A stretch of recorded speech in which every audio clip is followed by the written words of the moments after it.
Grabe na naman mga ibon natin dito ngayon mga kagwaps. Sobrang dami na naman nila.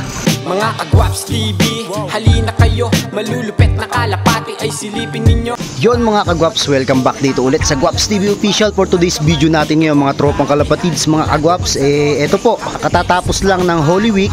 At ngayon ay babalik na naman tayo sa pagtutok dito sa mga ibon natin mga tropa.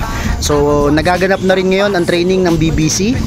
So siguro ang laro na lang natin ngayon sa BBC baka hanggang ngayong norte na lang. So yung south hindi ko alam kung lalaro pa ako sa BBC. So kung ano man ang dahilan sa atin na lang yun mga kalapatids. Pero sana mas maging maganda pa yung mga pakarera ng BBC mga tropa. Gumugulang na sila ng kaunti dito mga kagwaps sa alop natin. So sana mabatcher silang lahat dito. Sana walang pumitik sa mga ibon natin na to. So ang napapakawalan ko pa lang sa mga young birds natin dito na nandito ay 2 piraso. So yung iba hindi pa natin napapawalan mga tropa mga kagwaps. So nandito din yung mga ibon natin, sila MacArthur. Tapos ito din, nandito din itong sila, ayan, sila Orange, yung finisher natin. Tapos yung mga young birds natin dito. So ito may nagpa-reserve na sa atin dito mga tropa. So malamang sa makuha na rin yan. So nag-update lang kasi ko sa inyo para nang sa gayon makita nyo ulit yung mga ibon natin. Saka nga pala mga tropa, congratulations nga po pala sa piniem ko at binigyan ko ng ibon. So sana yung ibon na napunta sa'yo maalagaan nyo pong mabuti. Marami na naman pasuksok sa atin ngayon mga tropa. So nga pala sa mga gustong magkaroon ng mga foundations, wag po kayo mahiya na mag-PM kay Kuya Gwaps TV Official. Nag-out din po tayo ng ibon sa mga, lalo na po sa mga breed po natin, para po may magamit pong mga foundation yung ibang mga newbie at mga baguhan mga tropa. So mga kalapatids, makikita nyo yung mga ibon natin. Basta pumito ako, nagkakagulo na po sila. So ito po yung isa sa mga disiplinang ginagawa ni Kuya Gwaps TV. So sana kayo po mapagpraktisan nyo rin po yung ganito.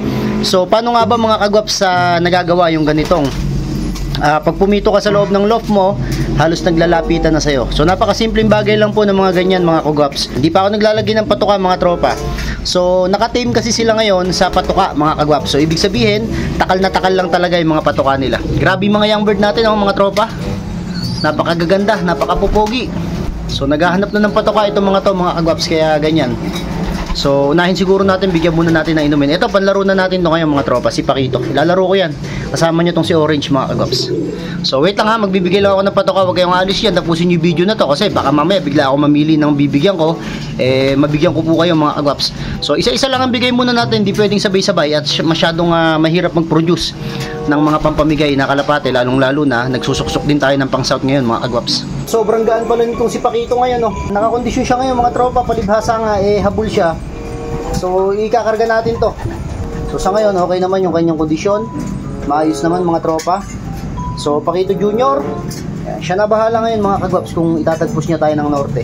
May mga bunot pa rito pakpak, nagulugas pa siya, pero sana hindi maka-apekto sa performance niya at sana makauwi siya ng maayos dito sa atin mga tropa. Ito si MacArthur mga kagwaps, di ko alam kung isasama ko to Nagsusubo to mga tropa, yung ipamimigay ko young bird dito, sinusubuan niya. Kaya kailangan check din natin mga kagwaps. Si MacArthur, double banded mga kagwaps. Ito naman si Orange mga tropa. Kaya ako siya tinawag na Orange kasi orange yung singsing niya. So mabilis to ito yung nagkaroon ng baliling natin. Mabilis to ng norte. So try natin ulit na ibalik siya ng norte kasi baka konting adjustment na lang. Ayan paling yung ulo niya mga kagwaps. Kaya tawag ko na sa kanya ngayon si Orange Baliling mga tropa. Yung ibang mga young bird natin dito mga tropa, hinahayaan ko na magkaroon ng bulutong. Ayan. So may bulutong dito. Tapos yung iba dapat magkaroon na rin ng bulutong mga kagwaps para hindi na sila magkaroon ng bulutong sa mga susunod pa na panahon, lalong lalo na pagdating ng derby. Grabe kondisyon nito mga tropang si Pakito. Nahanap nyo talaga yung kapares niya. Tapos si Mr. Albay, nakikita nyo ba? Ayun sa lobo, naghahabol din. Ayan, si Mr. Albay. Naghahabol din siya mga kagwaps ng kanyang kapares.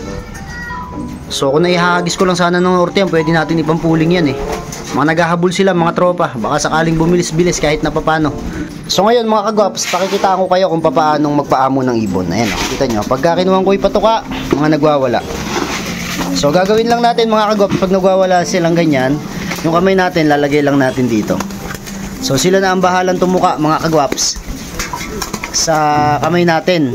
So kahit papaano, pag gaganyan ng style, napapamiliarize sila na tumuka sa kamay natin. Ayan o, lumalapit pa sila sa kamay natin. So ganyan po ako magpaamo mga kagwaps, kasi maraming nagtatanong. Oh, ganyan ako magpaamo ng kalapati. Grabe sila mga kagwaps, oh, nag-uuna-unahan. Sige, kain lang kayo. Kayo dito, oh. Ayan, oh. Ayan. So bukas linis-linis na naman tayo. Nagdaan kasi Semana Santa mga kagwaps eh. Kaya hindi tayo nakapaglinis ng isang linggo. Lahat yan mga kagwaps, mga kwan yan ha. Mga healthy yan. Baka akala nyo papayat-payat yung mga ibon natin na yan. Mga ibon ni Bro Wise. Shoutout sa'yo kay Bro kay MJS. Shoutout sa inyo. Pasensya na kayo at ganito talaga ako mag-ibon. So baka magkakaiba tayo ng style sa pag-iibon. Ako kasi ganyan ako magpaamo ng ibon para pagdating ng panahon na pinapapasok ko na sila dito sa loop natin, hindi sila naiilang sa akin. Kaya sabi ko nga, lahat ng ibon ko rito, basta't nakikita ko nung kahit nasa bubong mga kagwaps, kahit na naghahampas-hampasan kami dun sa taas, pagdating dito sa loob ng loop mga kagwaps, maamo sa atin yan. So yung ibang talagang hindi pasaway, pumapasok na agad. Pero yung mga ibang pasaway minsan nandun sa taas. So yun yung mga dinadala ko, pinapalo ko mga tropa. Diba? Ganyan lang tayo magkuhan, ganyan lang tayo. Si Albay, asan ka Albay? Si Albay oh. Ayan, kita nyo si Albay, ayan oh, siya yung puti yung ulo na yan. Sanay na sanay sa akin yan mga kagwaps. Oh, ito si Dawan oh, tingnan nyo si Dawan. Ayan, si Dawan yan oh. Diba, ito si Kuan, si Baliling, si Orange oh. Mga sanay sa atin mga tropa yung mga ibon natin eh.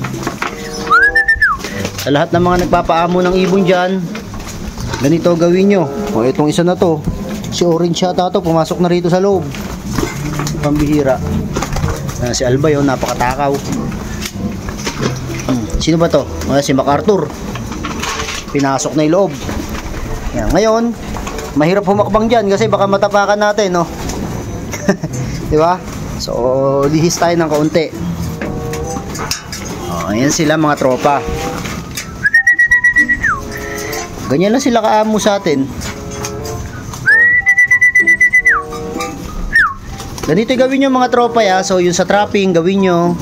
Yung sa pagpapatuka sa kamay gawin din po ninyo. Masarap pong gawin to. Lalo na pag mahilig po kayo sa kalapate. Talaga naman nasa kamay nyo pa po kuan.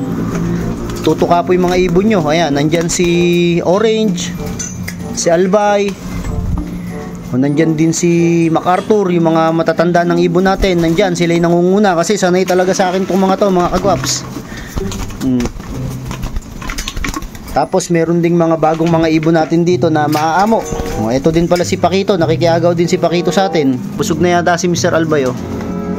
Mineral water pa yung tubig natin mga tropa. Hanggang dito lang mga tropang kalapatids, mga kagwaps. Huwag lang kayong magsasawa na palagi nyo patukain sa kamay inyong mga kalapate para dagdag banding nyo ng inyong mga kalapate. Mas maamo sila sa inyo. Pakain ako sa baba para iba doon muna. Tapos ito, mga young bird na to. Young bird yan mga kagwaps oh. Pero kita nyo naman, napakaamo. Kanino kaya to? Galing kay Bro Wise o kay Bro kay MJS? Ito na naman yung mga magugulang natin no? Diba? Ito hindi pala magulang to, galing pala sa kanila to. Ayan. Malulupit mga kaibigan natin mga tropa eh. Talagang kuan eh, full support sila sa atin eh. Oh. Halos di na nga ako nag-breed mga kagwaps eh. Galing lahat sa kanila yung mga panlaro natin dito. So yun, maraming salamat sa inyo mga kagwaps. Grabing mga ibon natin dito, sobrang aamo. So sa mga hindi pa nakapag-subscribe, mag-subscribe po kayo sa aking YouTube channel mga kagwaps. Ayan po sila. Grabe, napakaamo. So dito ko natatapusin tong video na to mga kagwaps. Muli, this is Kuya Ray and you're watching Gwaps TV. Peace out.